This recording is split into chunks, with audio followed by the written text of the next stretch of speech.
Yeah, got to push the red button, dog. Push the red button. All right, I got notes on my phone. Hopefully that makes things a little smoother. I'm trying not to wave this fucking thing around.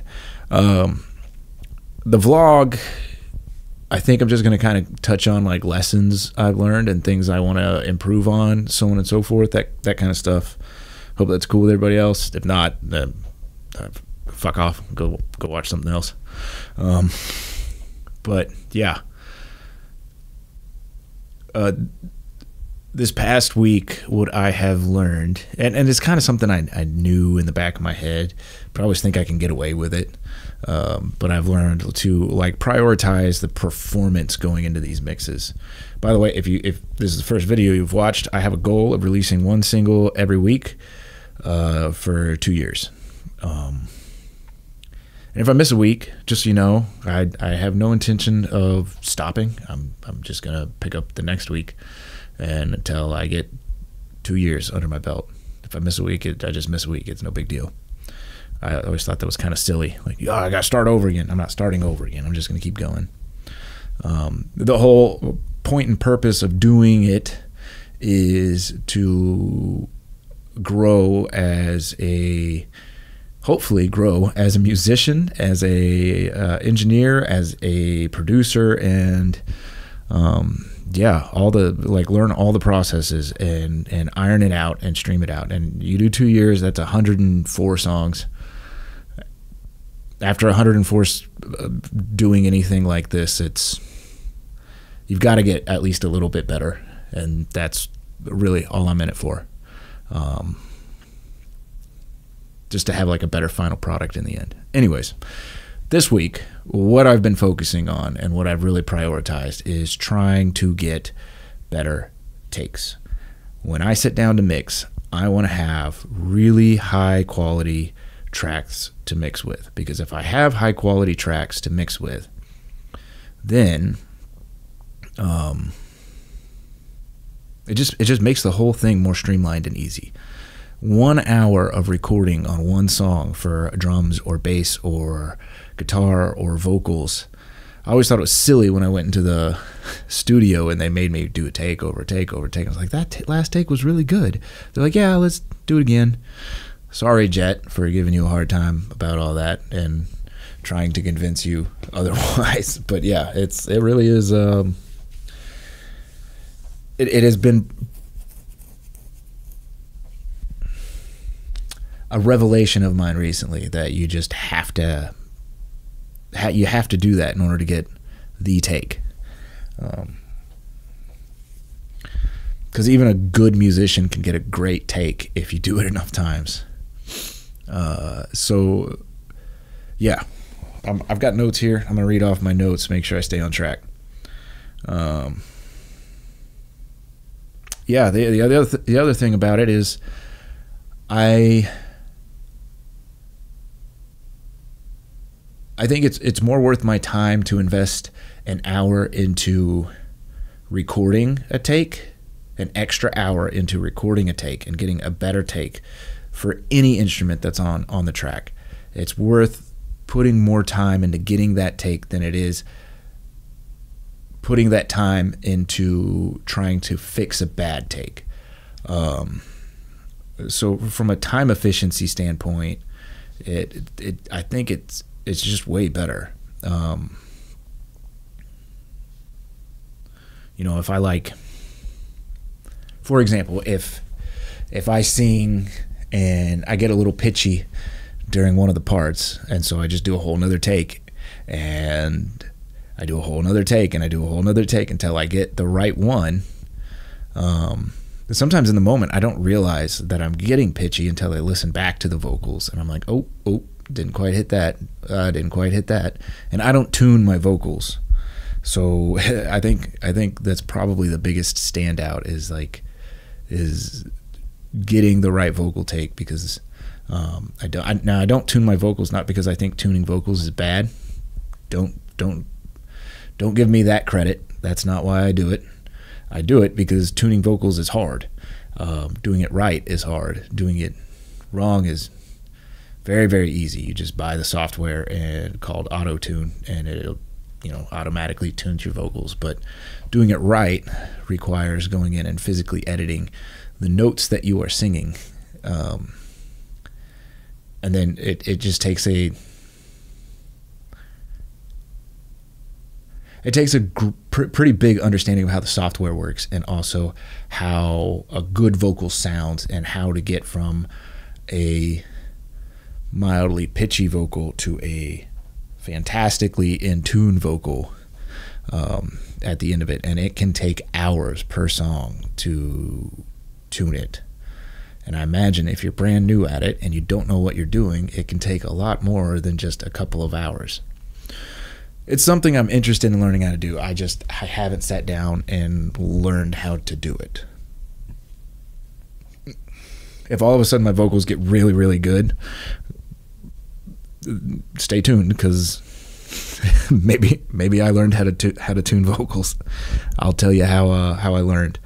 Anyways, so I do multiple takes for the vocals, because I just need to get something that is like on point, like timing, pitch, character, all that stuff.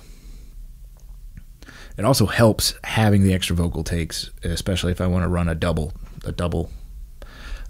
Is where you take the vocals and you take a second set of nearly identical vocals that you sang, and you layer it underneath the primary vocals to make it adds a little, I guess, harmonic enrichment to the track, kind of thickening it up, because the pitch is going to be slightly varied, the timing is going to be slightly varied, and that variance is going to give, and the quality is going to be slightly varied. So all that variance is going to just kind of thicken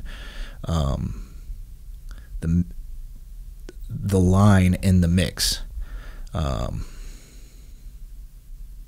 It's a great trick, great technique. Something I like to do, especially over choruses or over specific spots that I want to emphasize when I'm like producing. And it's nice to have extra takes of your vocals. And then guitars, it takes 3 minutes to play the song. So you just do that, over and over and over again until you get it spot on. And then you don't have to comp anything. You don't have to go in and slide anything around. You don't have to cut, paste, edit, quantize, all of the things. You don't have to do any of that, because it just takes 3 minutes to get a good take. And if you didn't get a good take, it's only a 3-minute investment to get a good take. The vocals is a little different, and I would say drums are a little different too, because there's a physical limitation to it. You can't keep pushing on those, because it's a little exhausting after, if you're going at it, you need breaks, basically. And it's nice when you sit down to mix and all the tracks sound good. There's no big problems. All you have to do is get the levels right, and get it panned out so that it sounds like a space. And if that's all I have to do to focus on that, I can get the mix done so much faster than if I have to go in and start comping takes, reamping, quantizing drums. The other thing with drums, that if you don't have a good consistent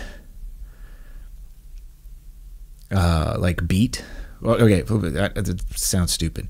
All right, if you're hitting the snare, and every now and then you have a snare shot that just kind of doesn't have all the confidence in the world. When I go into mix and I see that, because I gate the snare, so that way it leaves a little bit of room. I have overheads to capture all the extra sound. So you gate the snare, so that way the snare reinforces the snare sound and the overheads. Same thing with a kick. Same thing with toms. But if the hit isn't strong enough to pass the gate, then I have to go in and either sample, I can sample from the same audio line, take a snare hit from the snare hit before, cut copy, and paste it in place, so that way I have a snare hit that actually triggers the gate. Or There's some like volume automation stuff you can do to get it to pass the gate. That could work too. But either way, it would just be faster if I went through and I scrubbed it all and everything looked good. Everything passed the gate. It would be the same thing with bass. I could go in and edit all the bass, but again, it's just like the guitar. It takes 3 minutes. That's it. It takes 3 minutes to get the right take. So you do it over and over and over again until you get the right take. And once you get the right take, you do it a couple more times just to be sure. I think what I'm going to do going forward is I'm going to have like a minimum of like 1 hour recording time for myself and for whenever I record with anybody else. I just want like a minimum of an hour, maybe 45 minutes if we're just nailing it, or it's something super simple like a guitar or bass part. Got to work on filler words. I say filler words. I also pop my lips. Anyways, what else we got? Oh, that's right. I have notes. Oh, I have in here, can't put lipstick on a pig, and you can't shine a turd. So that's kind of the philosophy that goes into the whole concept. It's a lot easier to make a great performance from a good musician shine through than it is to take an okay performance from a good musician and make that shine through. So just making sure that's really what I'm trying to focus on. I think it's more time effective for me to do that.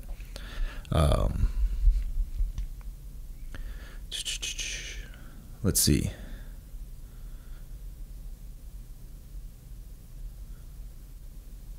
Time efficiency, I already went over that.